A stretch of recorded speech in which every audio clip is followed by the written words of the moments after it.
Voice chairman P T I Shah Mahmood Qureshi نے ملک کے تمام اسٹیک ہولڈرز کو مل بیٹھ کر مسائل کا حل نکالنے کی تجویز دے دی ہے۔ ڈان نیوز کے پروگرام لائیو ود عادل شاہ زیب میں گفتگو کرتے ہوئے دعویٰ کیا ہے کہ فوج کی سیاست میں مداخلت نہ ہونے سے متعلق موقف درست نہیں ہے۔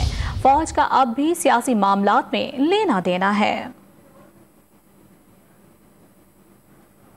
فوج کہہ رہی ہے ہمارا ان معاملات سے کوئی لینا دینا نہیں ہے، تو اس کا مطلب کہ کیا آپ سمجھتے ہیں کہ فوج کو اب کردار ادا کرنا پڑے گا؟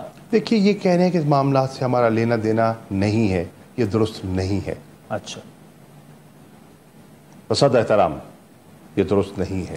مطلب وہ ابھی معاملات میں لینا دینا ہے، ابھی بھی ہو رہا ہے لینا دینا؟ بالکل ہے۔ اچھا، بالکل ہے۔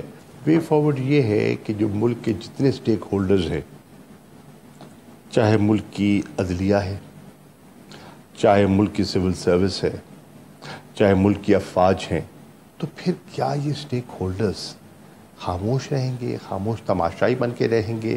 مل بیٹھ کے راستہ نکالنا پڑے گا، اور جو مل بیٹھ کے اب راستہ نکالیں گے وہ آئین کے فریم ورک کے اندر ہی نکال سکتے ہیں نا۔